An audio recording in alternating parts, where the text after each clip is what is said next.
Welcome to my YouTube channel. Kung bago ka lang sa channel na to at true-blooded Aldab Nation ka, tama po ang channel na pinuntahan mo. Kaya considering na po kitang bagong subscriber. At huwag mong kalimutan pindutin yung bell para lagi po kang updated sa bagong video na ilalabas ko. Salamat po sa iyong pag-click sa channel na to. Welcome back mga kaaldab. Ito na naman po ang inyong lingkod, si Mr. Destiny. At panibagong update na naman po tayo sa mga kaganapan po kina Alden Richards at kay Maine Polkerson. Medyo delay na nga po itong video na to dahil kumbaga ibang video naman po kasi ang ina-update nga po ni Alden Richards na kung saan running bike na naman po ang pinapakita niya at pinopost niya. Pero sabi ko nga po sa inyo, okay lang naman po kung ganito yung mga gagamitin natin.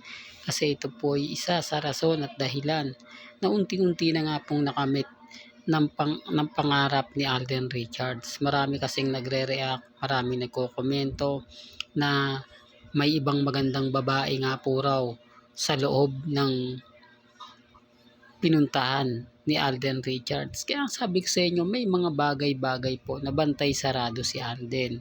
Lahat po nakatutok po sa kanya. Kasi inaabangan.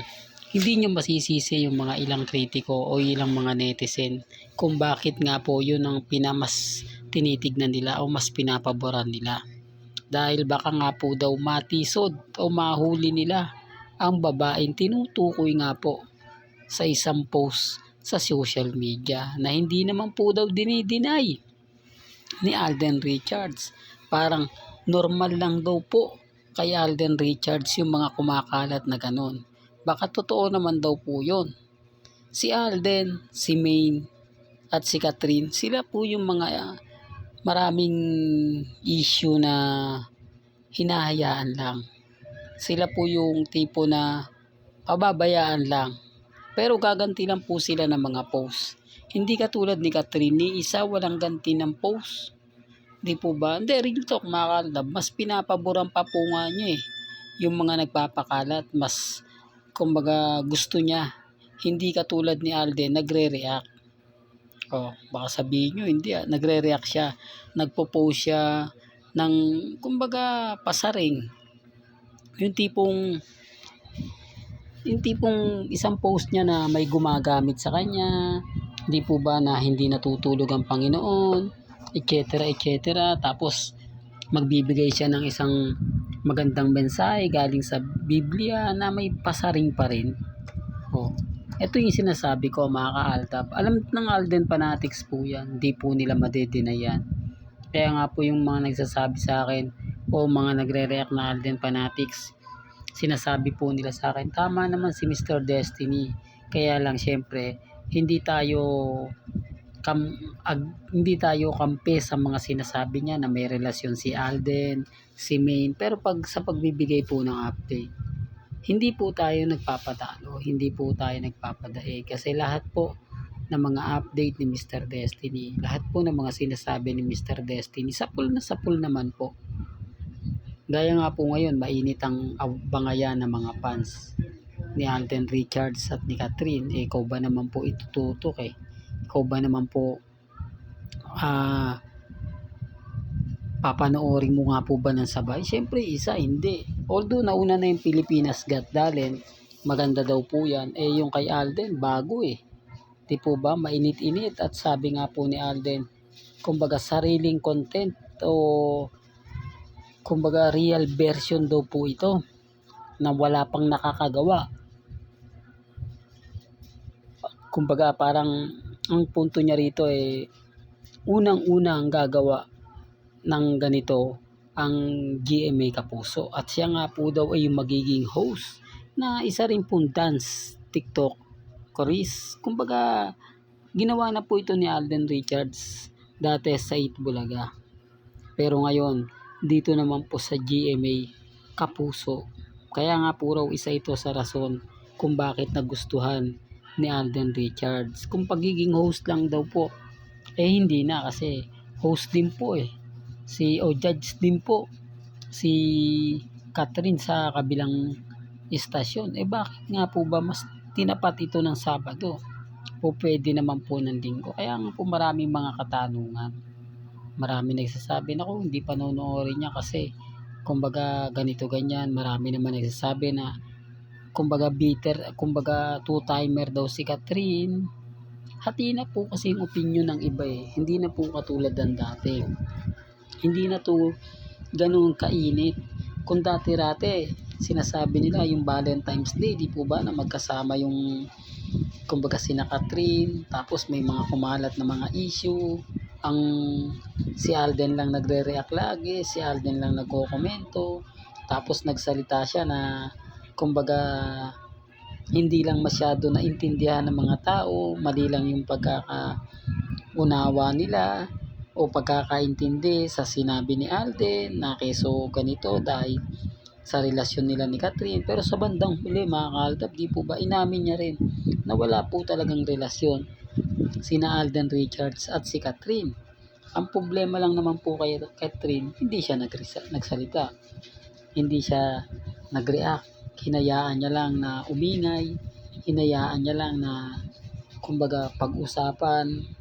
Yung tipong ganun, mga kaaldab, na hayaan mo lang silang ganyan, basta ako okay lang ako, di po ba? Kaya yung mga iba ina-expect na kumbaga si Catherine talaga, sa bandang huli wala nga. Tapos kalaban pa ni Alden sa kumbaga sa bagong show niya. Tapos yung nagpapakalat po ng issue na may teleserye sina Catherine at si Alden Richards, wala na. Babasag na sila. Kaya nga po nagbago yung sitwasyon. Nag-iba yung ihip ng hangin. Kaya nga siguro maraming nambabas kay Alden dahil nga po sa mga nasabi niya na ine-expect ng iba, ito yung gagawin niya. Gaya na po ng sinasabi ko, mga kaaldab, dumidepende po talaga to sa artista. Depende talaga to sa magiging reaksyon ni Alden Richards. Kung papabor nga po ba sa Catherine o masasaktan yung Catherine. Dalawa lang naman po yun Gaya po ni May, hindi po ba? Kahit sinasabi natin na clone yun niya, clone yan. Hindi talaga tunay na May niyan kasama ni Congressman Arjo. Bihira lang pumunta si Mengay sa hinahanap siya ng mga taga District 1. Never niyang sinamahan sa simbahan. Never silang pumunta ni Congressman Arjo sa Bulacan para sa mga ganito ganyan. Never pong nakikitang kumakain sa labas. Yung tipong halos lahat po ng katanungan binabato na po natin kay Main. Yung tipong bakit hindi pati mga Armin at Main fanatics, bakit daw hindi gano'n nagpo-post si Mengay sa kanila ni Congressman? Mas priority niya pa yung post yung Eat Bulaga, samantalang kagagaling daw lang po niya. Imbis na iba po yung post niya na pag uwi niya ng bahay, magluluto siya. Yung tipong pasasakitan niya yung Aldab Nation. Yung tipong iinisin niya dahil sa ginagawa. Hindi, real talk, mga kaaldab. Marami ako nga, marami nagagalit sa akin Main fanatics Ipakukulong daw po ako ni Congressman Arjo, ipakukulong daw po ako ni Main. Kung alam niyo, kung sa palagay niyo nakita yun ni Main, anong unang gagawin niya? Siyempre magpo-post siya sa Instagram. Sasabihin niya, wag po kayong maniniwala sa mga fake vlogger, wala na pong Aldab, itigil nyo na yan. Hindi po ba? Tapos magpo-post siya ng romantic nila ni Congressman Arjo. Wala Anong post niya? Post niya sa Facebook, sa Twitter, dun lang. Tapos yung post niya sa Instagram, sina Jose, Wally, Paulo, yung Wednesday group. Di lalo pang masayang-masaya yung fandom nun. Di po ba? Imbis na magalit si Main, pinupush niya pa para lalong magpatuloy ang fandom ng Aldab Nation. Di po ba? Tama naman po yung mga sinasabi ko Tama naman po yung mga pinapaliwanag ko. Kita nyo naman po yung mga ilang Main fanatics agree sa mga sinasabi ko. Hindi lang sila agree kapag si Alden na yung pinag-uusapan at si Maine. Pero okay lang po naman yon. Lagi ko naman po itong sinasabi kung ano po yung paniniwala po ninyo, kung ano po yung sa tingin nyong tama at sa palagay nyong totoo. Nire-respeto ko po yan at ginagalang. Pabor man sa akin yung komento ninyo, hindi ko po yan dinidelete. Hinahayaan ko lang po yan kasi darating din po yung point o yung panahon mag-iiba rin po. Di po ba? Well, hanggang dito na lang po ang ating latest updates. Kaya kung gusto nyo pa po ng pinaka-latest at sariwang update, abay tumutok lang po kayo dito po sa channel ni Mr. Destiny para updated po kayo sa mga bago at sa mga latest na i-upload po natin maya-maya lang.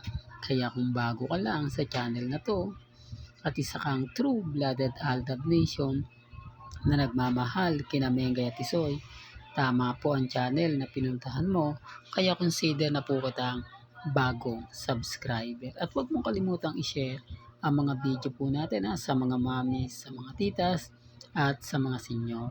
Hanggang sa muli, salamat po sa panonood at pakikinig.